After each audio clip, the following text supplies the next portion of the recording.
করে বসে তখন আমরা রিস্টার্ট দিই। এই রিস্টার্ট কখনোই দিবেন না। কম্পিউটার যখন হ্যাং করে বা স্লো হয়ে যায় কখনোই রিস্টার্ট দিবেন না, কারণ এই রিস্টার্ট দিলে কম্পিউটারের হার্ডওয়্যারের উপরে কিন্তু প্রচুর পরিমাণে কিন্তু চাপ সৃষ্টি করে। এই চাপ দেওয়ার ফলে কিন্তু কম্পিউটারের হার্ডওয়্যারের যে যন্ত্রাংশগুলো থাকে এগুলো ধীরে ধীরে কিন্তু দুর্বল হয়ে পড়ে, এবং এই হার্ডওয়্যার যন্ত্রাংশ ধীরে ধীরে দুর্বল হওয়ার কারণে কিন্তু কম্পিউটার স্লো হয়ে যায়, কম্পিউটার হ্যাং হয়ে যায়। তো গাইজ, কী করলে কম্পিউটার স্লো হবে না বা হ্যাং করবে না, এখন কম্পিউটার স্ক্রিনের মাধ্যমে তা দেখে দেবে। তো চলুন চলে যায় কম্পিউটার স্ক্রিনে। আপনার কম্পিউটার যদি হ্যাং করেই বসে তখন আপনি যে কাজটি করবেন, ঠিক কম্পিউটার নিচের দিকে চলে আসবেন, এসে মাউসের রাইট অপশনে ক্লিক করবেন। রাইট অপশনে ক্লিক করলে এখানে অনেকগুলো অপশন শো করবে। ঠিক নিচের দিকে এখানে দেখেন টাস্ক ম্যানেজার আছে, ঠিক এই টাস্ক ম্যানেজারে ক্লিক করবেন। তো টাস্ক ম্যানেজার ক্লিক করার পর দেখেন এখানে একটা ফাইল চালু হয়েছে। এই ফাইল দেখাচ্ছে আপনার এই কম্পিউটার যতগুলো সফটওয়্যার আছে সবগুলো সফটওয়্যার এখানে রান অবস্থায় আছে। সেই সফটওয়্যারগুলো কিন্তু এখানে দেখাচ্ছে, প্রত্যেকটা সফটওয়্যার কিন্তু রান অবস্থা আছে, সেই সফটওয়্যারগুলো এখানে কিন্তু শো করছে। তো এই সফটওয়্যারগুলোর মধ্যে দেখবেন যে সফটওয়্যার নো টাচ ফাউন্ডিং দেখায়, মাউসের রাইট অপশনে ক্লিক করে ইন টাস্কে ক্লিক করবেন, তাহলে সেই সফটওয়্যারটি ক্লোজ হয়ে যাবে, আপনার কম্পিউটার কিন্তু হ্যাং ছেড়ে দিবে। তো অনেক সময় দেখা যায় মাউসে কাজ করে না, কম্পিউটার হ্যাং করলে অনেক সময় দেখা মাউসও কাজ করে না, তখন যে কাজটি করবেন তখন আপনারা শর্টকাটে কিবোর্ড ব্যবহার করবেন। তো কিবোর্ড ব্যবহার করার জন্য যে কাজটি করবেন, কন্ট্রোল প্লাস শিফট ধরে তারপর আপনারা ইএসসি বাটন চাপ দেবেন। এই যে কন্ট্রোল প্লাস শিফট তারপরে ইএসসি বাটন প্রেস করলে কিন্তু এই প্রোগ্রামটা কিন্তু এখানে চালু হয়ে যাবে। যে আপনার এখানে যতগুলো সফটওয়্যার আছে সবগুলো সফটওয়্যার কিন্তু রান অবস্থায় আছে, এখানে কিন্তু প্রত্যেকটা সফটওয়্যারই রানিং দেখাচ্ছে।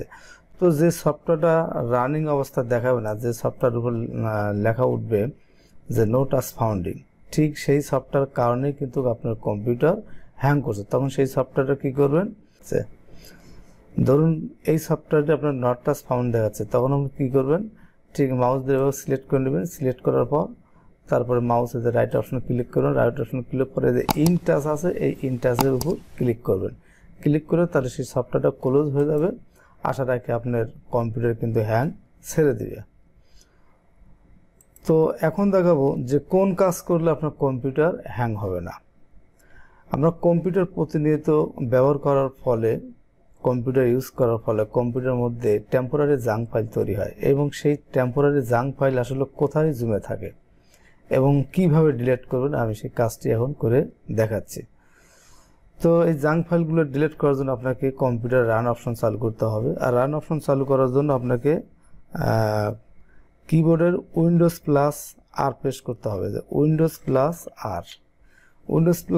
আর প্রেস করার পর এখানে কমান্ড বক্সে আপনি লিখবেন প্রিপ্যাথ, পিআরই, এই যে প্রিপ্যাথ লিখবেন। এই প্রিপ্যাথ লেখার পর তারপর এখানে ওকে ক্লিক করবেন। ওকে ক্লিক করার পর দেন এখানে অসংখ্য টেম্পোরারি জাঙ্ক ফাইল এখানে আছে, অসংখ্য, দেখেন অসংখ্য এখানে টেম্পোরারি এই যে জাঙ্ক ফাইল আছে। তো এই সমস্ত টেম্পোরারি জাঙ্ক ফাইল কী করবেন, সিলেক্ট করে নেবেন। এখানে অল সিলেক্ট করে নেবেন। তো অল সিলেক্ট করার জন্য আপনার কিবোর্ডের আপনার কন্ট্রোল প্লাস এ চাপ দিলে অল সিলেক্ট হয়ে যাবে। এবং এই অল সিলেক্ট করার পর একে ডিলিট করবেন কিভাবে, শিফট বাটন ধরে তারপরে এই যে ডিলিট বাটনে ক্লিক করবেন। তারপরে যে ইয়েস অপশন আসবে, এই ইয়েস অপশনে একটা ক্লিক করে দিবেন। দেখেন সমস্ত ফাইল কিন্তু এখানে ডিলিট হয়ে গেছে। তারপরে যে স্কিপ দিবেন, এই ক্রস চিহ্ন কেটে দেবো। আমরা উইন্ডোজটা ক্লোজ করে দিলাম। ক্লোজ করে দেওয়ার পর আমরা আবার রান অপশন চালু করব। আবার উইন্ডোজ প্লাস আর চাপ দিলাম। চাপ দেওয়ার পর এই কমান্ড বক্সে এখন আমরা লিখব হচ্ছে টেম্প, TEMP, এই যে টেম্প লিখলাম, TEMP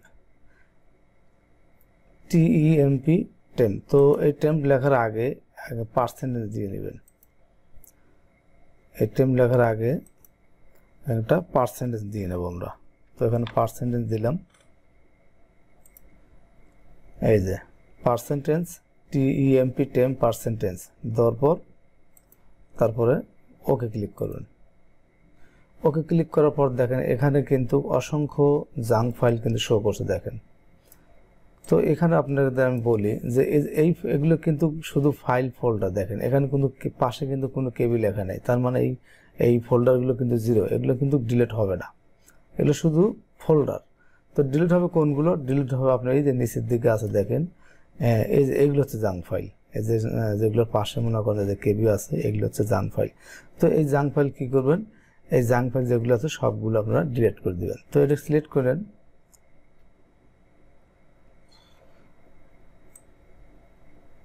সিলেক্ট করে নিলাম। সিলেক্ট করার পর আমি এটা কী করলাম?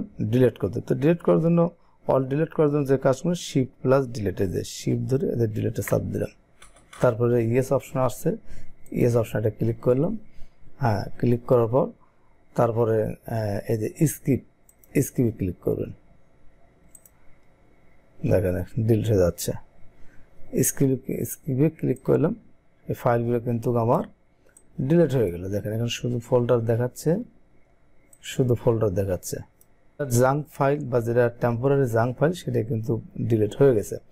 তো আমরা উইন্ডোজটা আবার ক্লোজ করে দিলাম। ক্লোজ করে আবার রান অপশন চালু করব, তাহলে উইন্ডোজ প্লাস আর দেওয়ার পর আমরা এখানে লিখব শুধু টেম্প।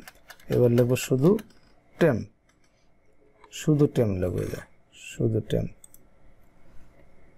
ওকে, ওকে করার পর দেখেন এখানে অসংখ্য ফাইল দেখাচ্ছে, এগুলো শুধু ফোল্ডার। এই ফোল্ডারের মধ্যে কোনো ফাইল, এর মধ্যে কোনো জাঙ্ক ফাইল নাই। জাঙ্ক ফাইল কোনগুলো? এই যে নিচের দিকে যেগুলো পাশে কেবি থাকে এগুলো হচ্ছে টেম্পোরারি জাঙ্ক ফাইল। এই ফাইলগুলো ডিলিট করে দিলে কম্পিউটার কিন্তু অনেক ইজি হয়ে যাবে এবং কম্পিউটার হ্যাং হবে না এবং কম্পিউটার কিন্তু অনেক ফাস্ট থাকবে।